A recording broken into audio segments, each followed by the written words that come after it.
EPC and sustainable energy development industry who specializes in reducing business operational costs for organizations through sustainable energy management system implementation. He is a committee member of Esco since 2012 as the treasurer and heading the government license portfolio. Mr. Zaini is a certified energy management system expert by United Nations Industrial Development Organization UNIDO and a registered electrical energy manager REM with Energy Commission. Mr. Zaini is also a certified energy auditor and accredited energy measurement and verification professional by Malaysian Associations of Energy Service Companies, MESCO, and certified trainer by the HRD Corp. Encik Zaini has been an active practitioner in EE industry in Malaysia and held various energy-related positions in local and multinational companies and in the government sector at Energy Commission, Ministry of Energy and SEDA Malaysia. He has involved with energy efficiencies project and program at various capacity in sustainable energy management, system consultancy and training, energy auditing, energy performance contracting, and studies in policy, regulatory framework, and strategic plan development and implementation from 1997 until today. So to keep his presence visible and easily accessible, he uses his own website www.zaini4ee.com as the main platform to share and update about his services, activities, thoughts and material as references and guidelines related to industry. Today, he will be speaking on introduction to energy performance contracting, EPC, mechanism implementation and a key requirement.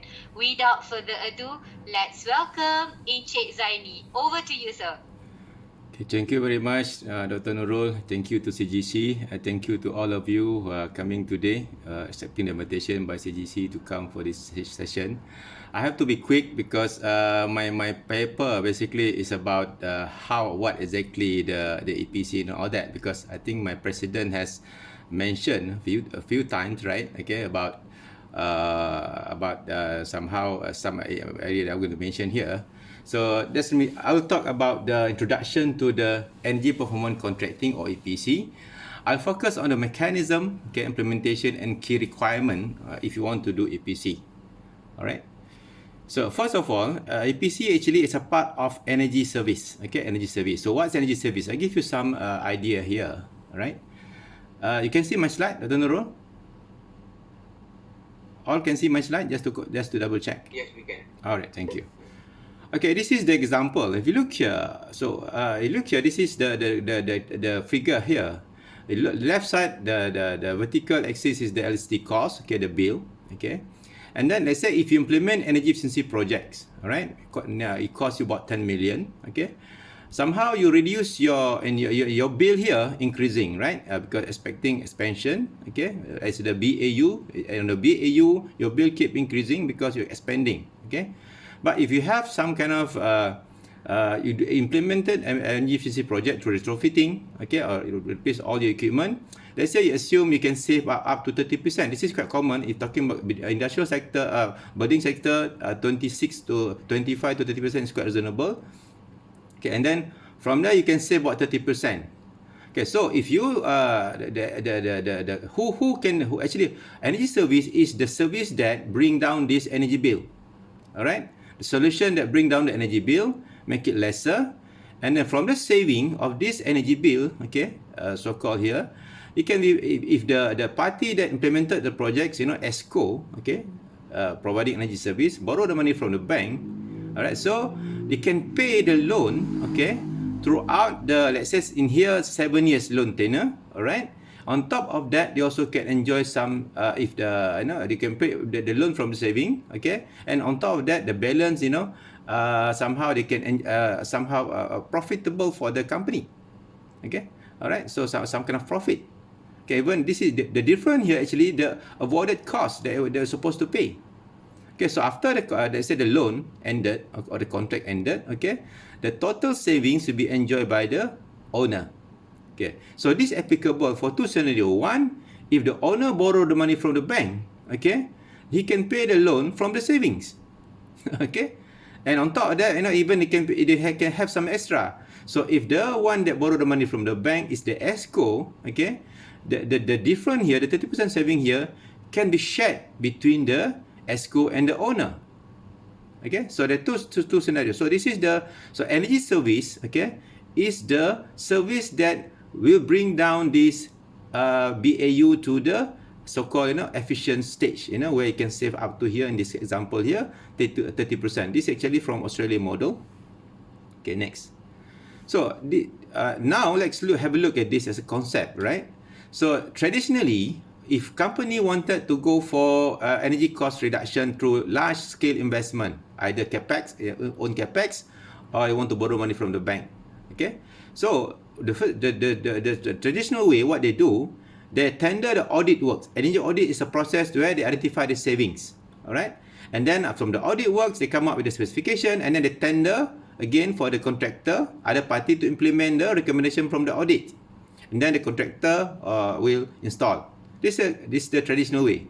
But if you put energy service, the energy service, okay, so they will look, the company, the owner will look for the parties who are interested, parties who are interested to provide the service, okay, conduct the detailed study, okay, find the solution, okay, and then they install, okay, and then they also invest through agreement in the energy service contract, or we call it here EPC. Okay, so in this case, all right, and then after that, even at the end, and then towards the end, after they install everything, the service provider or the Esco must show to the owner that the saving is achieved. Okay, so this is the concept. So means that the first one, every stage they have to pay. Okay, and if you integrate the energy service model here, energy service is a part of the process. Okay, where the owner doesn't have to spend money for the audit. Energy audit is not cheap, it's quite expensive exercise, because very technical exercise, requires quite a specialist. Okay, at least I would say easily in typical building in Malaysia, it costs you between 50 to 100,000, okay, per building. And if we're talking about factory, easily between 100,000 to 200,000. Audit alone is a total medical checkup, I would say. So this is the concept. So here we are trying to move from this traditional model, okay, instead of the owner spend the money, into this model where energy service is integrated into the process of implementing large-scale energy efficiency projects. Okay. Okay. So what is Esco? Esco is simple. A company, okay, that provide energy service or energy efficiency service. Okay. Esco can develop, can design, can build, even can finance projects, okay, that save energy or reduce energy, and they will save also the operation and maintenance costs, at the customer facilities. And Esco, all right, Esco also came as a project developer. Okay, they provide all the solution from the project starting until the handover. And Esco in Malaysia, Esco may have capacity, okay, to undertake the performance contracting only in Malaysia. Okay, in Malaysia. Because in Malaysia, we don't have any law yet, right, to govern Esco. We just have the administrative, what ST being doing now. Administratively, they can register, but no legal requirement. Esco has to meet the requirement. But if you go to US, you go to Thailand, you go to Japan, Esco is governed under the law, where not every company can become Esco. They have to meet certain requirement to become Esco in these countries. All right. So again, Esco, okay, Esco in general, yes. Anyone? Okay. Esco. You're your voice just now. Okay, I think because of the line, not me. Right. Is it okay now? Is it okay now? Yeah, it's okay. Okay. Okay. Esco, normally if Esco involved, they guarantee the savings from the Epcc projects, and then they will propose the reliable investment proposal, solid proposal based on the investment grade audit they call IGA. And then Esco, okay, they will sustain. They have to make sure the performance or the savings sustain over the contract period. Okay, and then Esco also can make financial arrangement, or they can provide funding. Okay, so basically, they're not just a typical service provider. They are basically your business partner. They also have interest on you, because they have to make sure the saving projects, achieve the result. Okay, and of course, on top of that, for the measurement and verification by Esco of the projects, not only can prove the saving. They also can help, even the owner into identify other matters related to the operation maintenance because they will install meters. Alright, they can also help to provide some information. And one more thing here, Escrow, financing is very important to Escrow. But unfortunately, Escrow, in Malaysia especially, Escrow actually a business, so-called knowledge-based service. Alright, Escrows provide knowledge-based service. They provide solution. They are not a bank. Except for some company, they are big one. Most of them are the subsidiary of the so-called our GLC. Escrow don't have that big, somehow fund. To borrow to fund the projects. And same time, Escrow they don't have that much asset as well because they provide solution. That's why when it comes to not only in Malaysia, to any other country, that's why Escrow normally not credit worthy. You have to acknowledge that. Because if you look at Escrow itself, they are not credit worthy. But that's why this is the difference between EPC and typical infrastructure projects. For EPC, you must look at the projects, not the Escrow much. Escrow look at their credential, not so much in their entity as the big or small in terms of so-called capital, strength. Escrow have to look at the projects, where the project is located, the site, and then what kind of solution being provided. Escrow are small, mainly in Malaysia. So next, let's understand what's EPC.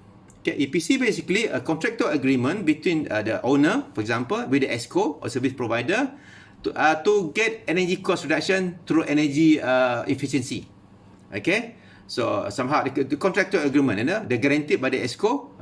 We depend on the model that they will pick. Either they pick EPC performance guarantee model or EPC shared saving model, which I'll elaborate further later.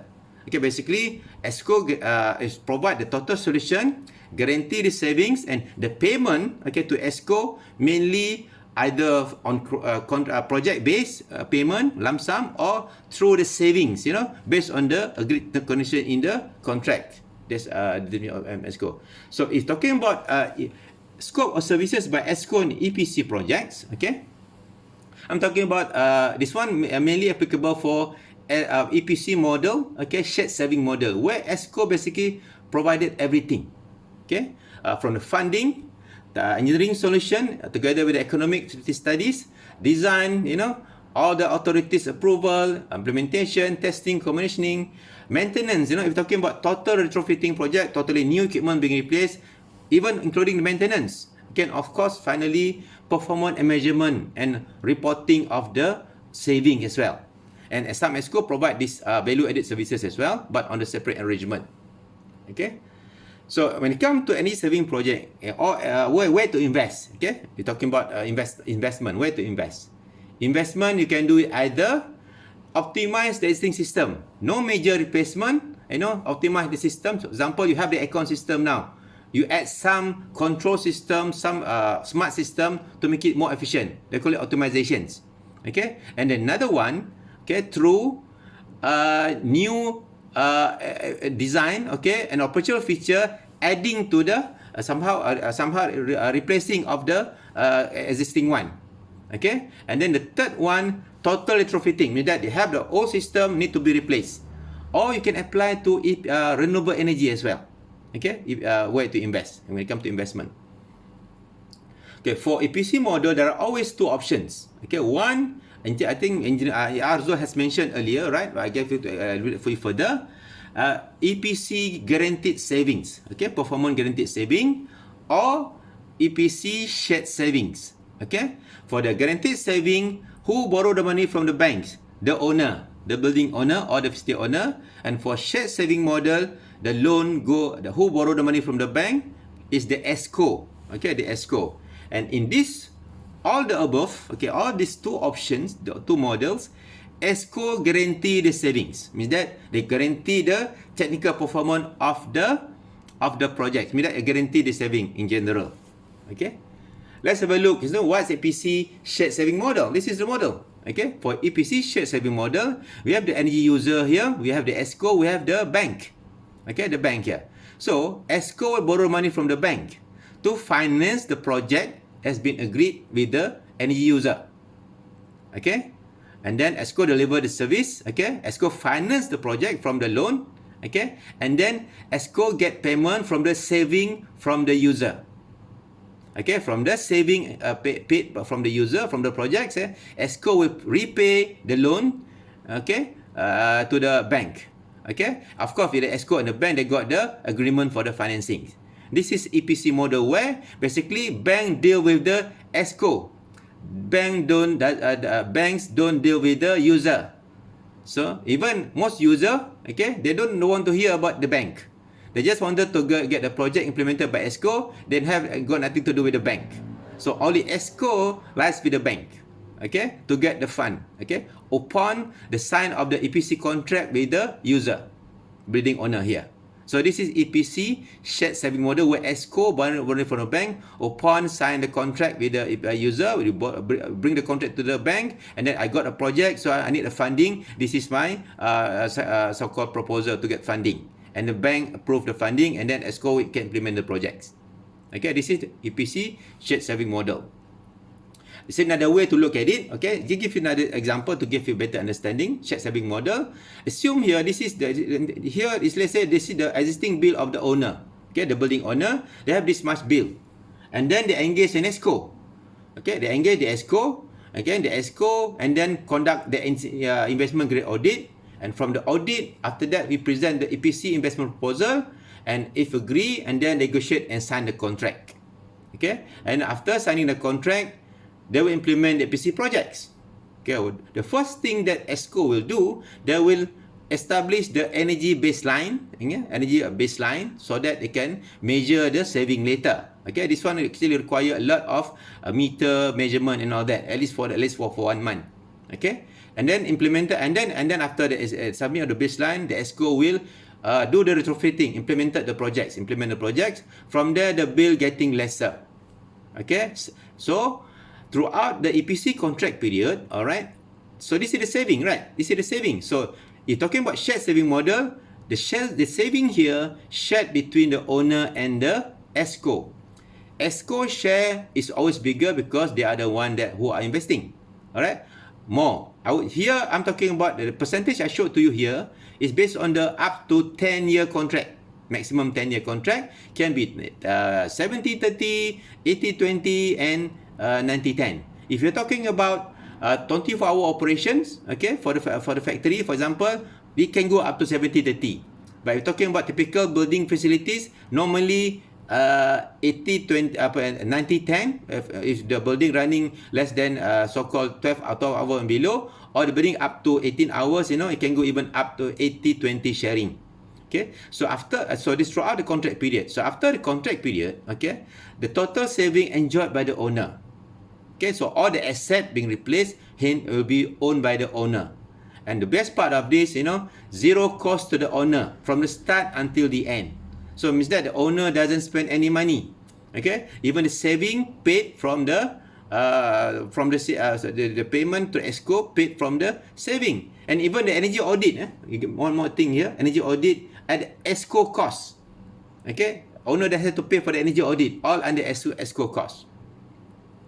And the risk, okay, for the shared saving model borne by the Esco. Okay, alright. So because the other one borrow the money from the bank. Okay, and if they don't perform, they have problem to the money from the bank. Okay, that's why actually it's quite somehow risky business, but it's proven because, and it's quite, even in US it happened for past over 40 years. It's nothing new. It's proven. Okay. Alright, that's why. Why? Because technically, energy efficiency project very low risk because all technology being used are all very not new, okay, proven technologies, even getting better and better. Alright, and then the risk of the Esco, of course, with the bank, and also they have to guarantee the savings. Okay, otherwise we have in trouble repay the loan. And then the second model, EPC guaranteed saving model, where the owner will borrow money from the bank. Okay. Okay, and then they borrow money from the bank, and then they pay from the borrow money from the bank. They pay the Esco to implement the projects for everything, for audit everything. Okay, and then pay the Esco to get the service through, they call it performance contracting agreement. Okay, the difference is that owner borrowing from the bank first. The first difference. Second difference, and then let's say the Esco guarantee the energy user, let's say from this project you can save 20%. Okay? And then they sign a contract to guarantee the performance. So, if in any event, let's say the Escrow getting, the user getting the loan from the bank, let's say for 5 years, example, okay, based on the 20% saving. So throughout the 5 years loan period, Escrow must guarantee 20% saving being achieved. So in the event, in monthly basis, if the saving lesser than 20%, Escrow will pay to the energy user, the owner, okay, the balance, so that the owner won't have the trouble to repay the loan accordingly. This is they call it performance guarantee model, where the loan, the borrower is the owner of the building or the energy user. Okay, of course, between the user and also the bank have their own financing agreement. Okay, and normally again, okay, the risk here, okay, borne by the so-called owner or the customer here. Okay, they are having the business risk because they have to borrow money from bank, credit risk, performance risk by the Escrow. Okay, and this one is not common in US. In US, in China, okay, this one common. Normally, for shared saving model, larger investment. But talking about less than 20 million, 30 million in US, the owner doesn't mind to borrow the money from them because for them it's quite straightforward, because technology are very proven. Okay, this is not common in Malaysia yet. I can't see one yet. Okay. And this is somehow the summary, the difference. Okay, I think I explained. That's it. If you just want to have a look later, all right. The difference is that, all right, they got to somehow. The main part is that, first one, Escrow borrow the money from the bank. The second one, the owner borrow money from the bank. Okay, but still, both model, okay, Escrow guarantee the saving. Okay. Now let's have a look at the process. Okay, at the process of the EPC quickly. Direct tender or open tender doesn't matter. But when it comes to EPC model, this one, I'm not talking about the context of shared saving model here. To Malaysia, we are trying to, the biggest market in Malaysia, they are more on the shared saving model. Okay, so the difference is that for normal tender, they come with a solution straight away. But for EPC model, okay, shared saving model, when you pre-qualify the not the solution yet, you pre-qualify the most capable Escrow that will become your strategic partner to save energy in your facility. Okay, and then this is basically the summary or the process. I won't go one by one, but look here. Okay, if you look here, there are 3 key elements that's very important in the process here. Okay, the first part, after the owner must confirm the needs, they want EPC or not, or you want to use your own budget. Okay, and then they prepare the information, and then they have to first they pre-qualify the Escrow. Okay, Escrow which one? Okay, selective tender and all that. If they do the selective tender, okay, or the direct negotiation.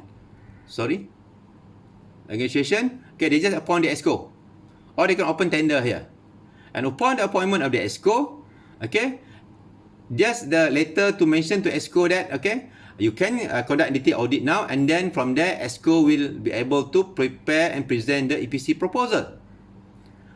So only if the owner agree when the proposal, and then they start to they submit the draft EPC contract and negotiate. After that, sign the agreement, EPC contract, and then only Escrow can implement the project. So, if you look here, if the Escrow being appointed, no commercial commitment yet. Nothing yet. Okay, until the proposal from the detailed audit or investment grade audit, and then they sign the contract. And then the commercial commitment only effective from the sign of the EPC contract. And then implement the projects, okay? And then Escrow must measure and verify the saving and submit to the owner, and then only they can get paid. And this verification also must be validated, must follow certain standard, and also can be validated by third party. Even the owner can get third party to validate these savings as well.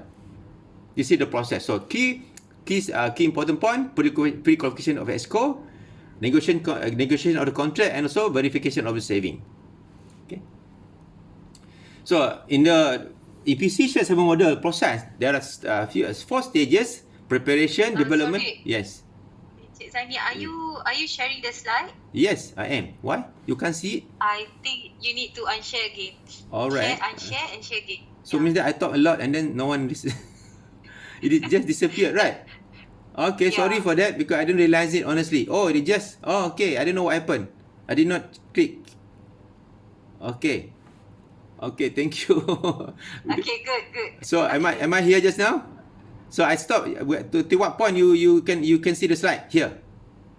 Yes. And then This one here, you can see last time.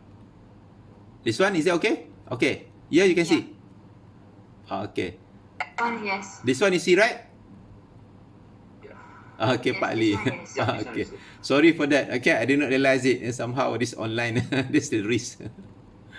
Okay, okay, this one. Yeah, now okay. Now you can see the slide, right? Okay. So for the Epcc saving model, okay, ada 4 stages. I can make it short here: preparation, development, and implementation, and verification of the saving. If you look here, first stage, the most important part, select the Esco, the capable one, and then sign Epcc contract, and then payment to Esco. Okay, this is the main stage. Okay, select the Esco. This is the guide. Okay, Esco, look at the experience. Okay, track records. In Malaysia, I can tell you, not many company Esco have the big track record in EPC yet. But look at the record in the implementing large scale retrofitting projects, EPC AE projects. Means that they have a retrofitting, normal procurement, but large scale, let's say retrofitting, maybe few million, few chillers and all that. Okay, because not many Esco in Malaysia have the EPC large scale track records yet. Not many. Okay, and then of course the financial strength. Okay, of course, I think bank know better than me. Okay, you know what to look at. But again, Esco are small companies. Okay, they are solution provider. They are knowledge-based service. Okay, that's why look at the projects. Look where the project is. Let's say the project is a telecom tower. Petronas tower or government building. Look at that project. This is where the money coming from, not from them. Okay, that's why they cannot look at them as an entity to somehow as a collateral or something. They are small. Okay, and then look at the management capacity, the expertise, the technical and all that. Okay, experience of the management in EPC contracts. Okay, and then of course technical competency. Okay, the NG auditor, the expert and all that. And finally, and then basically you identify Esco not typical supplier. Okay, not typical supplier. They are going to become their strategic business partner to get savings. Okay, right. And then for the appointment Esco again, okay, it basically when you appoint the Esco, right? To start, just basically for the approval for them to conduct energy audit with intention for EPC projects. That's all. Because the investment will be based on the findings of the energy audit. Okay, means that. So no commitment yet. Alright. So after the audit, they will decide. Okay, not only the owner can decide. The Esco will decide whether they want to invest or not. That's why my experience last time, I do my own due diligence for my prospect because I have to make sure at least their business can stay throughout my contract period. Okay, because I came across a few cases where we got trouble because the 4th year of the contract, suddenly the company in trouble. That's why so when decision to invest, not purely from the owner perspective, the Esco has to decide after the audit. Even after the audit, they can decide whether they're worth it for the invest or not. Okay, and then for the so they have to conduct investment grade audit. Okay, basically that audit, basically I will simplify it here. The audit basically is a technical study that will give the complete solution on how they can save, okay, how much they can save, how much investment required, and how exactly to implement the recommendation. Alright, basically. Okay, and then why IGA? Because this basically, just like you want to do the so-called, major surgery, you must have a very so-called detailed, I would say, assessment by the expert. Okay, so that's why this is IGA. This is complete assessment. So that will give the solution that you can stand. You can solid the technical solution and also with the financial assessment as well. Okay, and then in the IGA, what actually they bring the performance baseline and analysis of the plan. Okay, and then they come up with the proposed any saving measure that can be implemented and they can implement for you. And then total saving potential with the detailed background with the minimum how much they can achieve. Detailed background from all the solution, and then cost of the investment. Okay, they give you some idea. Okay, total how much required for the investment, and then together with the measurement and verification plan with the any saving reporting format for the claim later for the saving payment. Okay, of course they can refer to standard. They have to refer to some standard. For example, for IGA, they can refer to the ISO 2002 or ASHRAE standard for the audit itself. I mean that even the audit, okay, the technical study, they have to refer to certain standard. This is example of the findings of the audit. Is look here, okay. they got a left item here, the item that they audited, okay, and the right item, the yellow color, the potential saving. So I would say if you look here, the RM here is the minimum saving they guarantee to you. Based on this basis, they come up with, they will provide their financial evaluation for this. They will calculate the IR. This consider the cash flow. This consider the cash flow from the projects. Projected cash flow, which normally they are very certain. If they're not certain, they won't invest. Simple as that. Okay. Okay. Why my slide not moving? Okay. I don't know. Sorry, my slide not moving.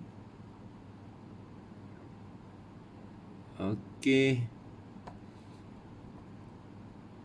Okay, can you see my slide now? Can.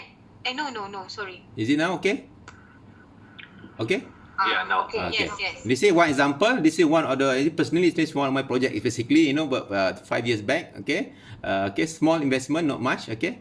And then this is just for lighting, talking about lighting. Example, a building in KL, alright? From other member, lighting alone, lighting, okay, so the right side basically, how much basically minimum guaranteed performance. That minimum guaranteed saving they will achieve from this project, from the recommendation. Okay, this example. And this is another example of complete financial analysis where they know, they put here, if you look here, okay, how much they can save, okay, even what is being proposed, and then how much require, the costing, and then the financial evaluations, findings here, the IR, the payback period and all that.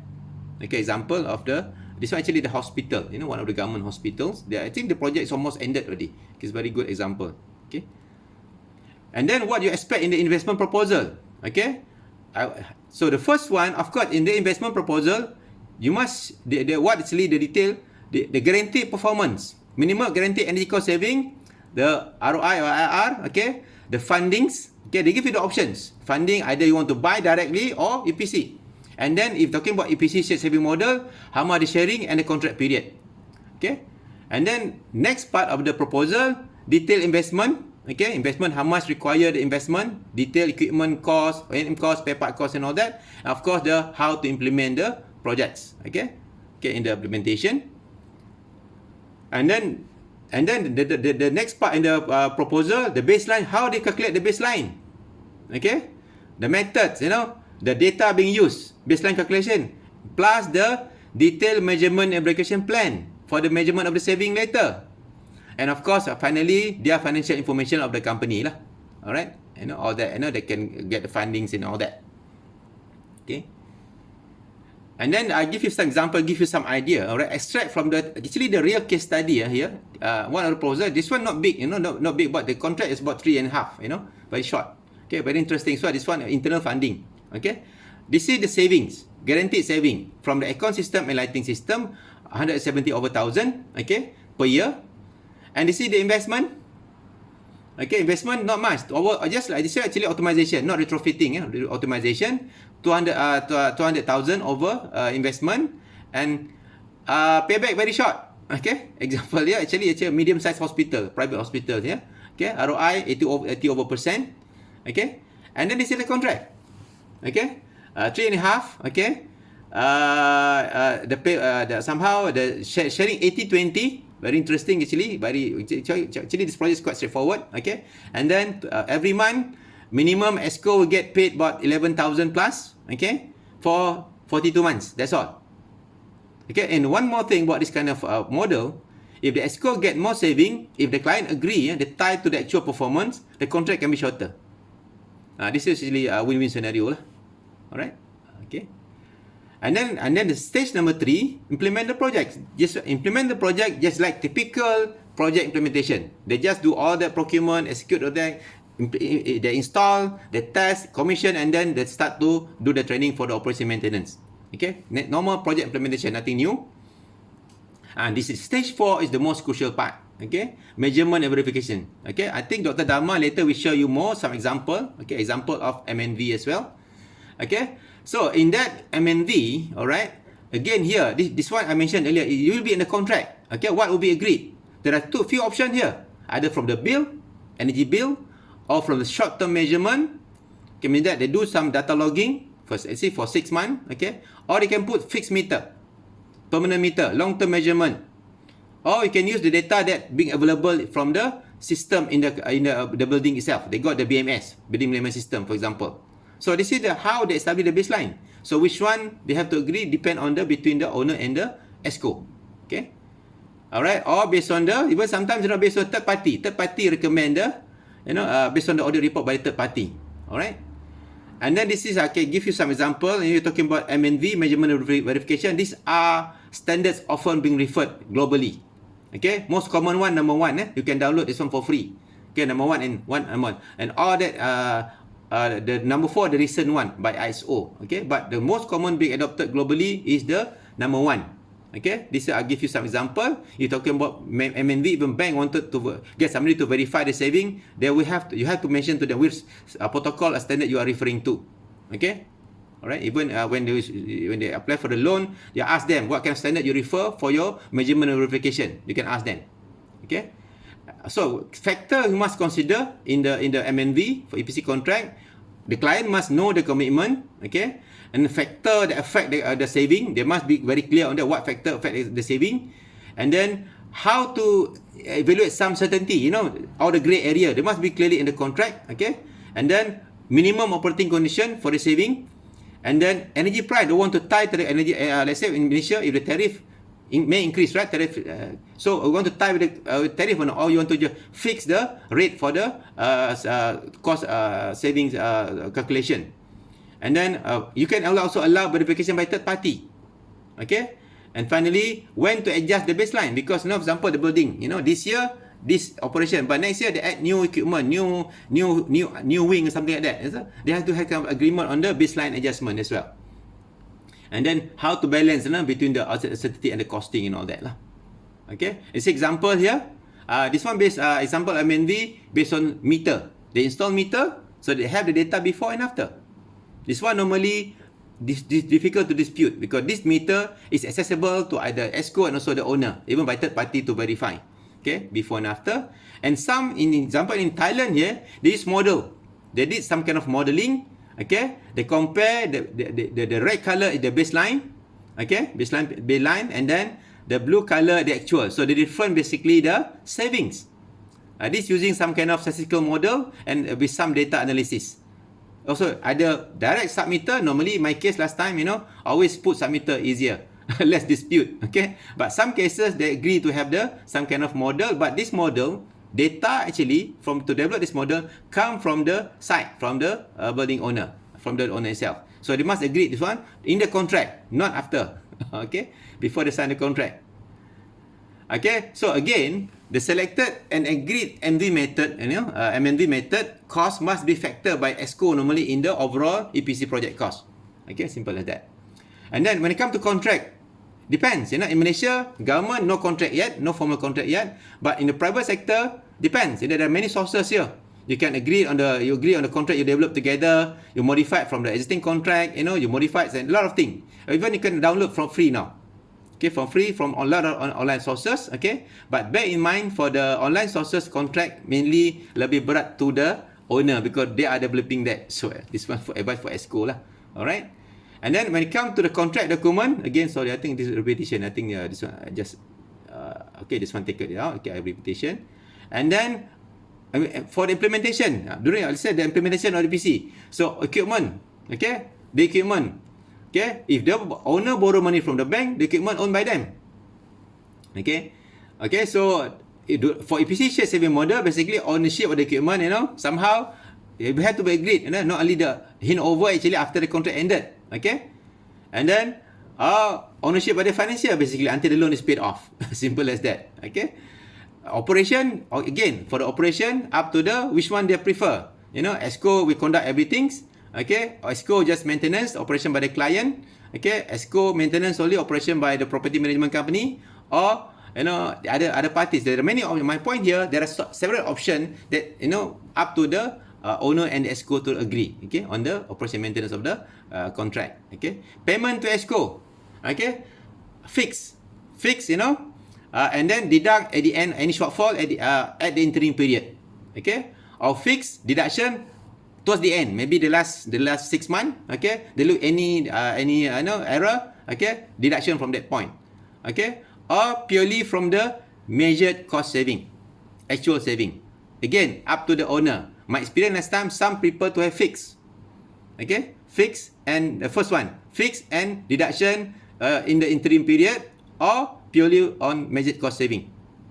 Okay, depends. Okay, and then again, saving estimation method must also be agreed by both parties, either using engineering method, regression model, okay, simulation, okay, and then this is I think my last few slides. Okay, I'm talking about how to enhance the wider adoption of PC, in Malaysia in particular. First, you must have more examples of successful EPC projects. Okay, that's why we have to get more funding. Okay, so that we can have more sample. Okay, and then for government, I'm talking about government sector. If they want to do EPC model for the government, they must modify the current procurement procedure, because it's different. It's not a typical infrastructure projects. And then, of course, government can support, this is actually now government is doing, alright? They have some backup, just like MDV now, the guarantees of the loan, okay? They got some support on that. This one happening now, okay? And then this is, I give you some idea, overview, what exactly require, right? Support measure require for EPC in Malaysia, okay? Of course, financing, okay? This is what Bank Negara is doing now, helping to get the funding. Now we have 2 billion allocated under SCTF, right? And then, even government can provide revolving fund. Okay, in Thailand, you have revolving fund. Government provide the loan. Okay, and then very low interest. And then, same time, for the financing, okay, the assessment criteria, the financial, instead of talking about the bank, you must have your special, so-called customized assessment criteria for EPC projects or EE projects. It's not like a typical infrastructure project.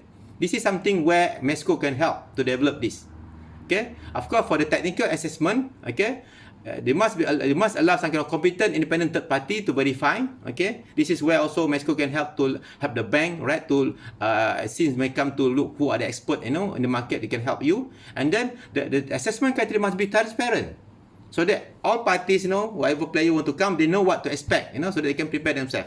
And then, of course, government provide the fiscal incentive. Now it's happening very good. Okay, some tax exemption they got now. Give investment tax allowance, give investment tax exemption. Okay, it's very good. And then for the measurement verification, okay, you must recognize, okay, this kind of competency. MNV people, MNV specialists. In other country, these are very important people, because they can help not only the bank, not only for the owner, they can help the bank, they can help the government to verify savings, verify performance independently. And therefore, there's a need, to recognize this service, which is not so much in Malaysia yet. Okay, of course, all parties must be work together lah. With that, thank you very much. I hope on my time I'm too fast. Okay, thank you very much. All right. I unshare my slide.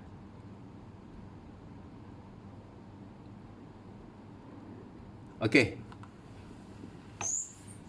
I finish. And over back to you, Dr. Nurul.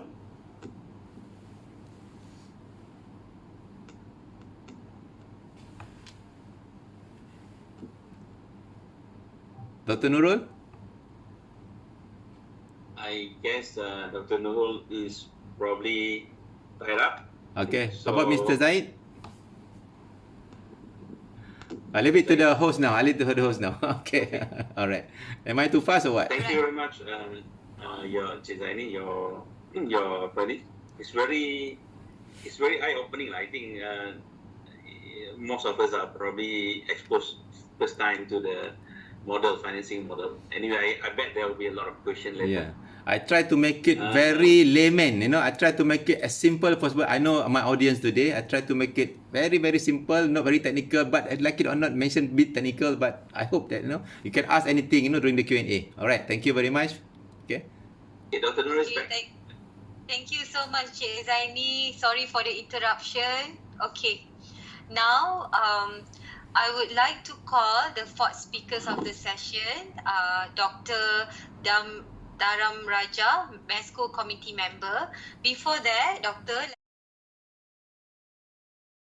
more about measurement and verification in energy performance contracting project and some of the case studies of some of the project which I have implemented, right? So the key principles, right, in energy performance contracting. Basically, it's a long-term partnership with the clients. Typically, it's 5 to 10 years for equipment replacement or retrofits, and sometimes can be longer than 10 years if it's involved of RE projects. So the best part of EPC is there's no capital cost to the owners of building plants,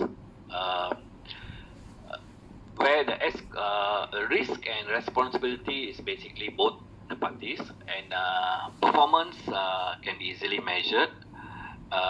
So Esco's receive or revenues, right, from the financial saving that it has been achieved, right? So it can be easily verified by measurement and proper measurement and verification. So the expenses for the companies that the cost that they have allocated to do the certain projects can be used for other infrastructure or other projects, where the typical efficiency project can be done directly by EPC by a Esco company. So selection criteria of potential EPC project sites. There is basically how you select which company or project that is a potential to do energy performance projects lies on the types of how is the energy bill like for the yearly energy bill. So if let's say the bill is typically small, example below 100,000 or below 200,000, it's not really easy to implement a project where you need to put in a cost to do some replacement, and the payback period will be of course will be longer and doesn't look attractive for the owner, and neither will be attractive for the banks, to invest. So one of the main criteria is to look at the bills of higher bills, typically I would say more than 300,000 and above, to look for a successful implementation of EPC projects. Second is looking at the systems itself and the equipments of the premises, where normally if it's older, the equipment, there's a potential of more saving when you change to a newer equipment. Typically, if it's chiller is more than 20 years, so replacing with a new equipment, you will have good saving.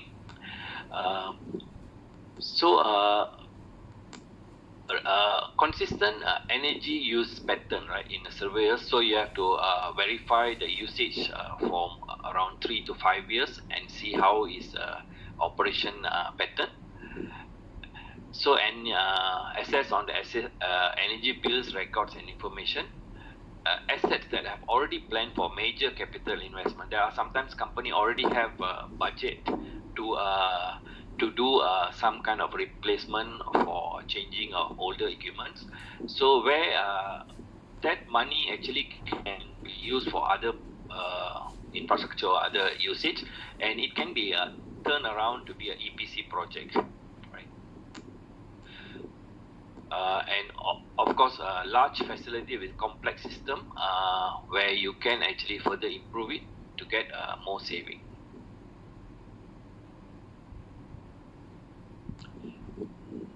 So measurement and verification in EPC projects plays a very important role.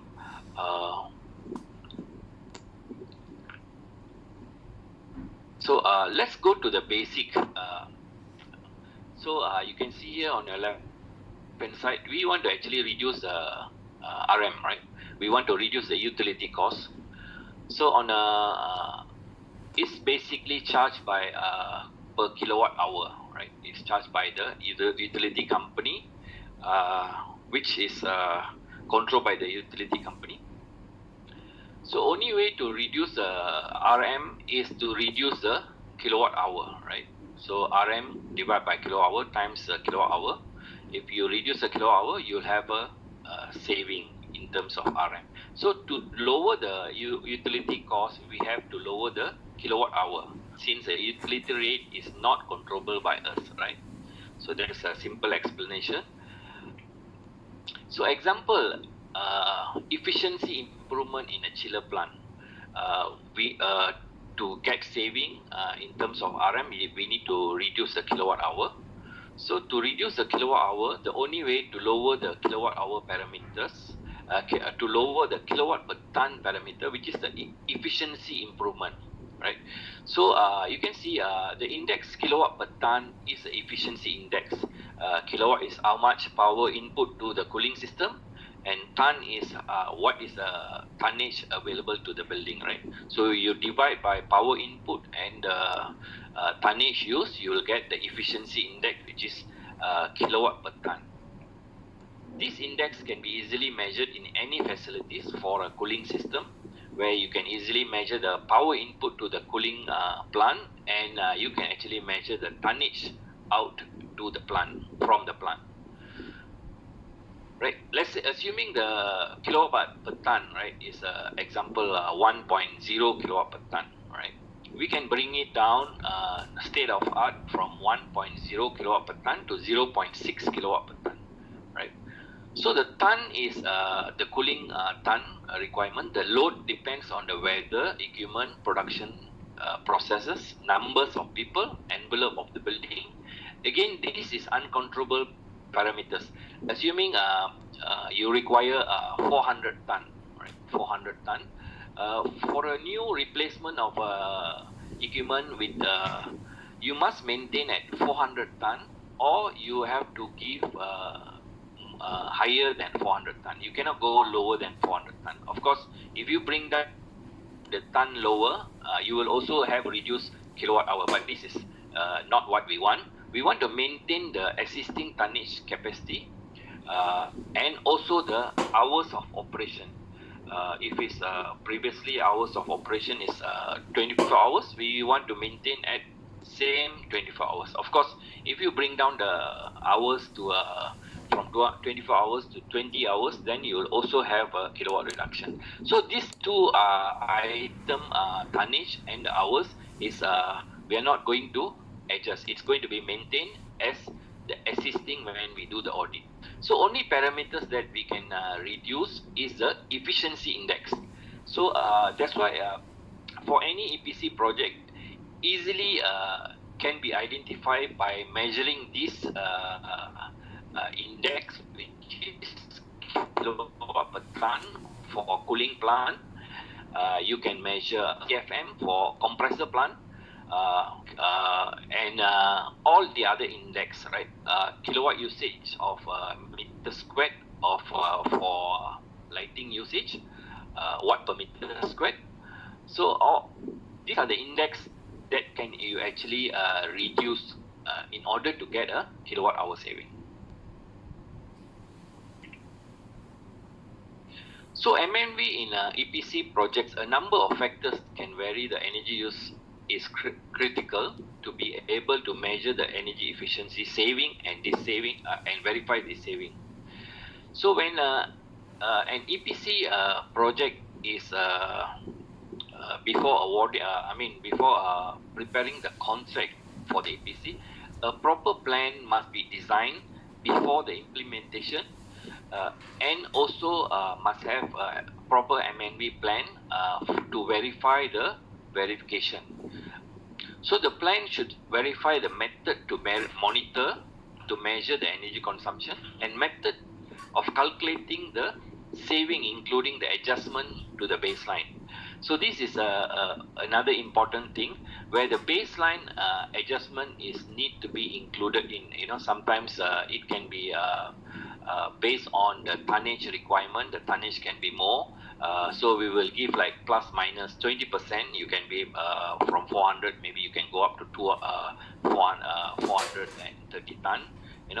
Anything above that, that is not acceptable. So you need to do some kind of adjustment to the baseline after the implementation. So proper monitoring will require meters to be installed, and this require data logging facilities so that the data can be collected continuously and automatically. In most of the data compilation is done automatically and calculation method are clear. There will be less disputes about the saving calculation, resulting the payment to the Escos. So we also need a verification data and calculation. You can get an external verifier. So for EPC project, some of the MNV task site verification of installed meters. This is some of the measurement and verification that can be done. This is like for a chiller, temperature measurements. This is how we measure the chill water flow, typically for a plant, which is to calculate the tonnage, and then power measurement to know the power input to this plant, and also this is some of the compressor airflow measurement, how the airflow measurement is done at the compressor plant. So basically, for MNV saving calculation,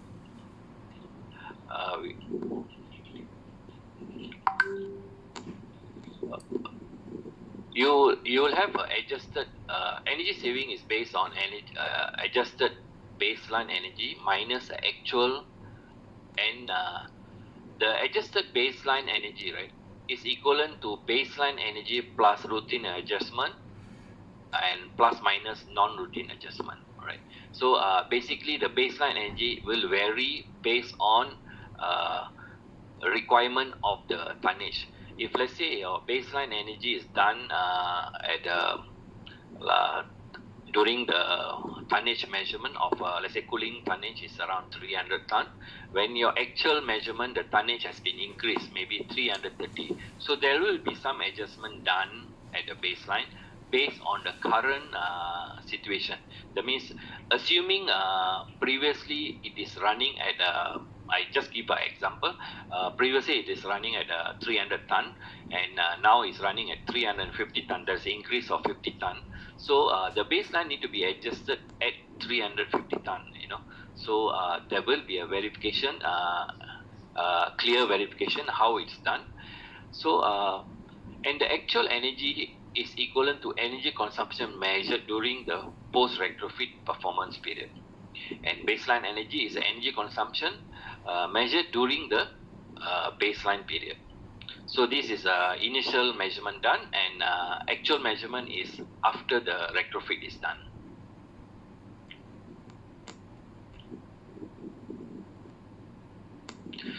So when we come for EPC contracting, normally the Escrow itself will include in their proposal the MNV plan on how the saving is going to be done, because basically Escrow companies is the one who's going to fund the entire project by taking the fund from the bank, and so they must be confident and capable of doing the saving calculation.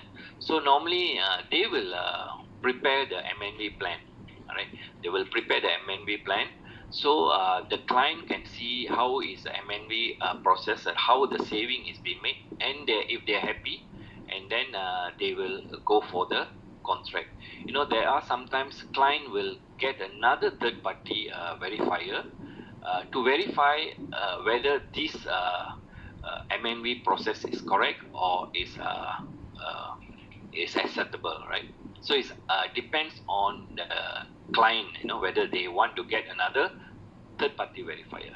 And same goes to when let's say the project is awarded and the contract is awarded to this Esco, and when we go to the bank, bank normally see how the measurement and verification works and how the saving is being calculated.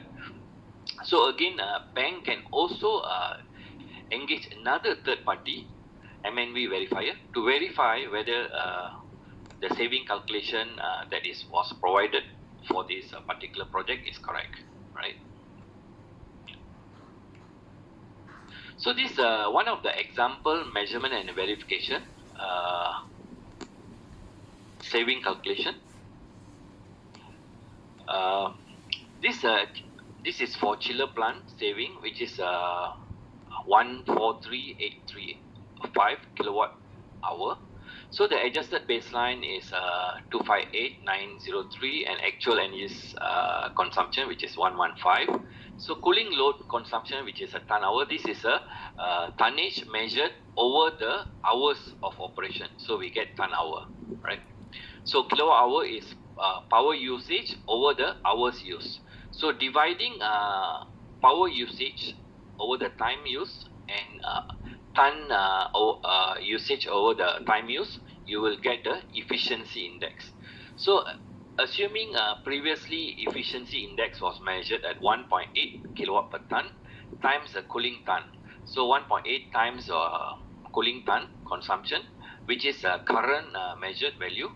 So which is 258,903. This is the adjusted, it will become the adjusted baseline consumption, right? This is how it's calculated, the initial baseline, right?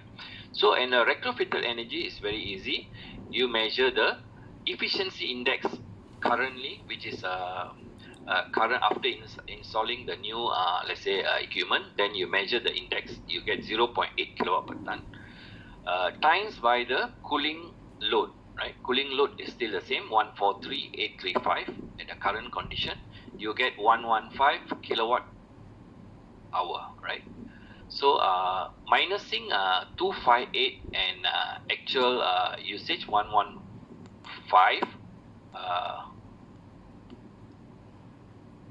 Sorry, this is not 120. It's supposed to be 115. Okay. So you will get 143,835. Calculation error. Wait,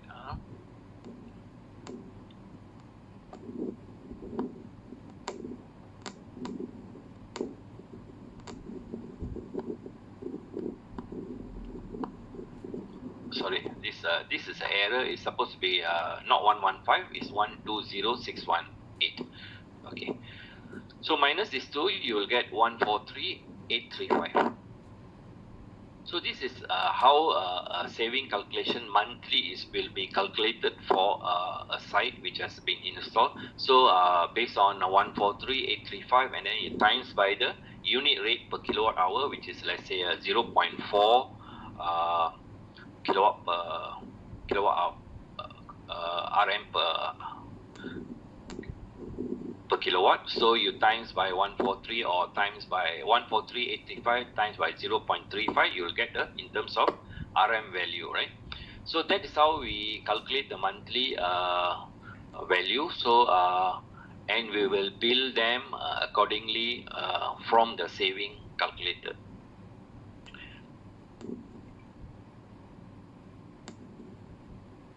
So let me go through some of the successful EPC projects case studies we just done. So this is one of the first project which has been done in Malaysia. It was done more than, actually this EPC already done more than 18 years ago. This is a very old project. This is one of the first EPC project done in Telekom Raja Chulan in front of the Bursa Saham, right? So investment, it was 2.3 million. Annual guaranteed energy cost saving is 1.2 million. Contract terms was 10 years. Baseline system efficiency measurement was done at 1.8 kilowatt per ton. So you see, when we do a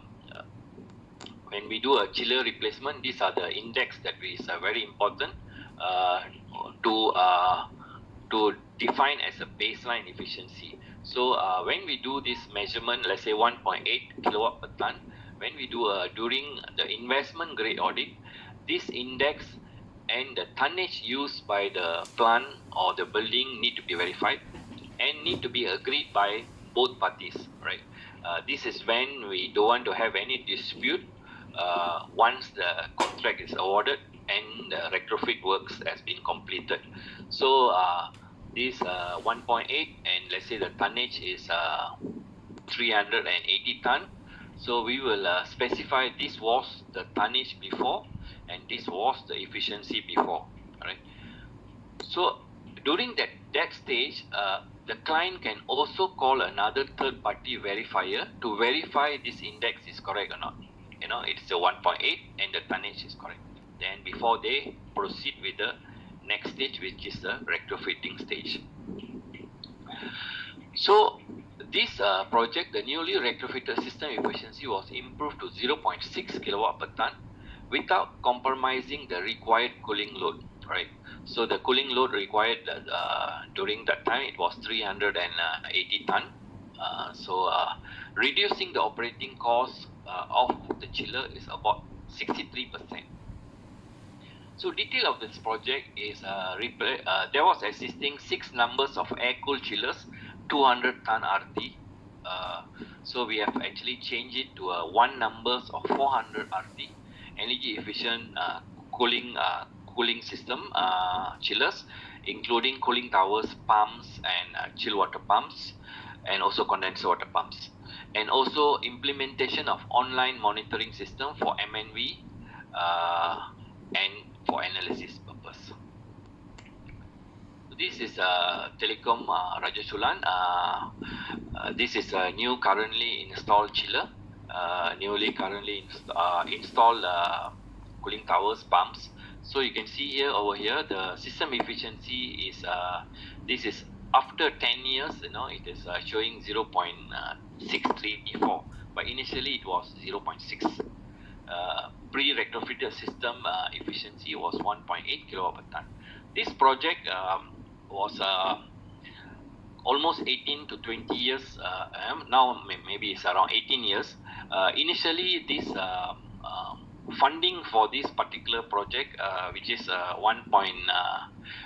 investment was 2.3 million during that time.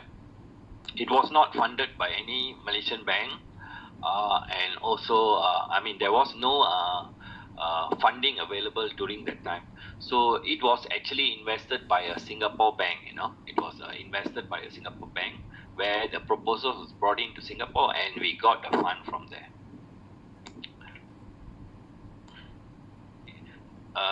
Before that, this project, since it was one of the earliest project in Malaysia, we managed to secure the contract for 90-10. That means 90% we will take and 10% we will give back to the client, right? And the duration of the contract was 10 years. Over the years, people are becoming more smarter and they want more sharing. So it's 90-10 now. Nowadays, maybe not possible anymore, right? Okay, this is a latest project which is done just this year. It was done for our client Samsung Electronics at Port Klang. Right. Investment was 3 million. So for this one, the investment we actually secured it with MDV. The fund was given by MDV. So annual guaranteed saving, it was 1.2 million. Contract terms was 8 years, and the sharing mechanism, it was 80-20. 20% we will share with the client, and 80% we will take. And baseline system efficiency average was 1.7 kilowatt per ton. So the new retrofitted system efficiency is still under a fine tune, but currently it's running at 0.6 kilowatt per ton. But we believe we can bring it down slightly lower than this after fine tuning. Reduce the operation cost by almost 65%. So for this particular project, actually was born after doing EEACG grant under RMK 11, Malaysian 11th Malaysian Plan, where this audit was carried out, and this is how it transformed into a retrofit project. And this particular project actually took a long time, almost 1 year, to secure the contract, because it's a Korean-based company. It's not easy to convince a Korean company, being a Malaysian company and convincing a Korean company, right? So up and down, it took almost 1 year. Finally, they agreed and proceed with this project, right?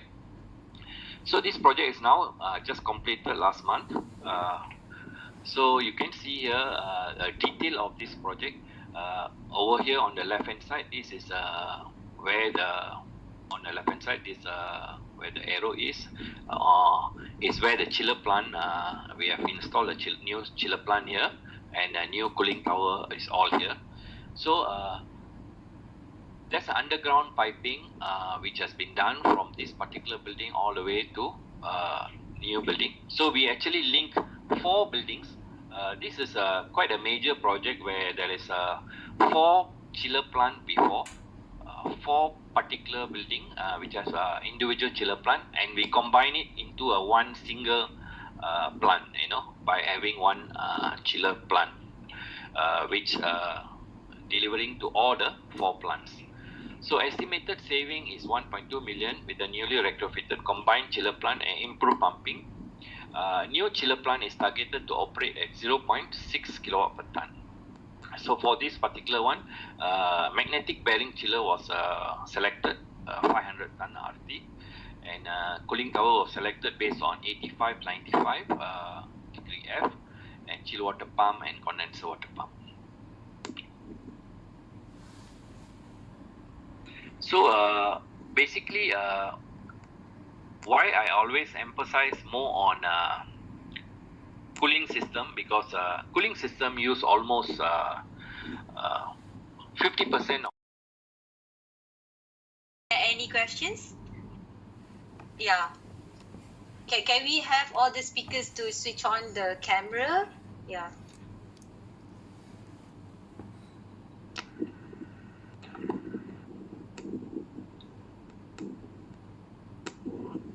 If you have any questions, you can unmute and probably just ask straight away to the speakers that we have now.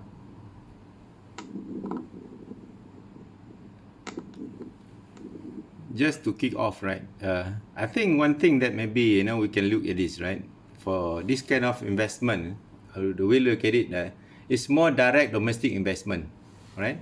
And I can tell you there are plenty of local company can do this because all the technology are proven, straightforward, right? For example, Dr. Rahman shared just now, the cooling system everywhere, building, commercial building, some factory got big cooling system and all that. So all the technologies are proven.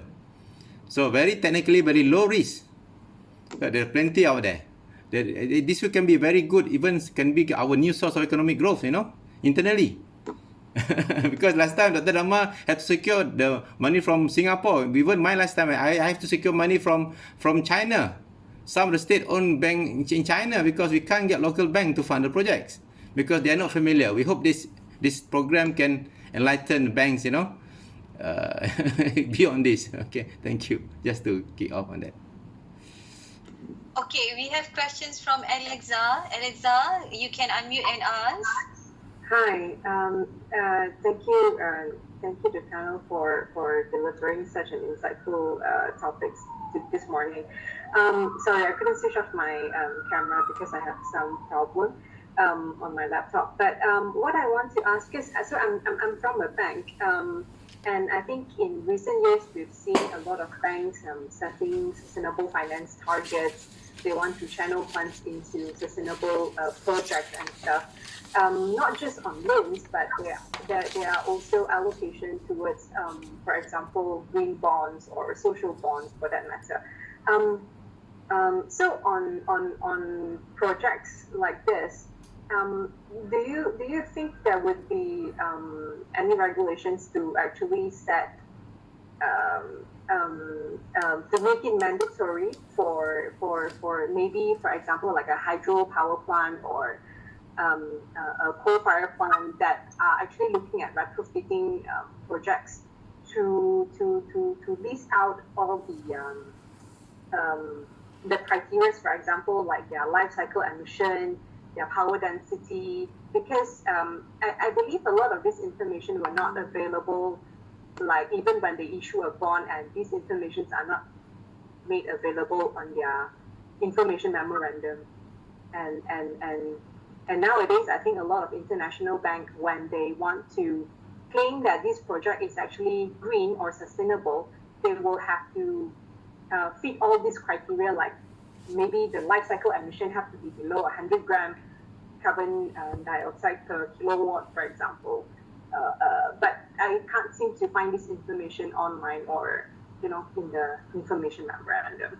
Yeah, perhaps do you think maybe you can advise on where we could actually find the information, or is there any regulation that you think in the future that would make this mandatory for the disclosures? Okay, Zulma, you want to offer an explanation based on ST? Well, the straight one I can give is that we are looking on the demand side management of the electricity industry. We have three categories of electricity industry. One starting from generation, transmission, distribution. So what Alexa was saying just now is more on the generation part, where we already have that covered under the power purchase agreement and so on and so forth. So I think what we are focusing here is on the demand side initiative, where we wanted to manage our demand so that it does not increase exponentially or increase in layman terms out of control, whereby we need to produce a power plant every 3 to 5 years in Malaysia. So what we are doing here, our focus, our objectives, which I think I failed to inform earlier, is basically to monitor our demand, making sure that the demand does not increase in a manner where eventually one day, I'm not saying that we will, but maybe one day a nuclear power plant is an option for Malaysia. I'm not saying that it is an option for the government. Government is not looking into it, but this is something that we used to say all the time, that if we don't manage our demand, then this is going to happen. And as you mentioned earlier, that 70% of the emission in Malaysia is, of course, from the power sector, which I agree with Alexa that we need to look into the life cycle emission or emission factor from power plant. But as of now, the power planning of Malaysia is in that manner, which I cannot reveal as of yet. I would like to add on that. Okay, I just if I'm right, based on my understanding, you are looking Alexa, right? You are looking for some kind of information or data, on this kind of conversion and all that. As far to my knowledge now, right? Okay. Currently, we don't have such law, right? That require for us to report when it come to the emission factor and all that. All right, because we don't have any climate change law, something like that, like Japan, even Singapore. But what to my knowledge now, only some requirement, for example, by the Bursa, okay, they have to submit to the annually, all the public sector company, they have to submit the sustainability report. Okay, when it comes to the reporting, in terms of validation of the number that being reported, so far they are following the international references, in fact in the reporting they follow GRI and all that. Even now we got standard on how to calculate the carbon footprint and all that. Even the conversion factor, because in Malaysia we have limited so-called data on baseline on the conversion factor. I think for electricity industry we have, right, up to the latest one 2016, if I'm not mistaken, Cik Zul, right, the conversion factor of the power. But the rest normally we refer to the international conversion factor. Let's say if you have certain plant, boiler in the factory, right, you have to refer the international conversion factor based on the type of fuel that you're using. So far Malaysia, I don't see we have that particular database, even benchmarking and all that yet. Now even most of those reporting done through the all the public sector company to the requirement of the BSKL, basically referring to all the international conversion factor and also even reporting standard and all that.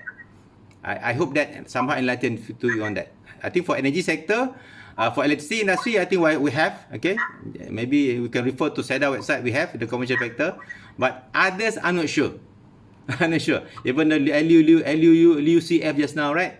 And other sector, I don't know, honestly. Thank you. I hope that enlightened you further. If I can just add on, if you followed my presentation just now, I did mention that we are phasing out, actually, the whole world is phasing out carbon emitting plants, and they are trying to not make the banks not finance them. So I think the issue of trying to make laws right now for coal plants and so on is relatively irrelevant for the time being, because the whole idea is to phase them out in the first place and emphasize more on energy efficiency and renewable energy and sustainable energies. So I think we should bear that in mind.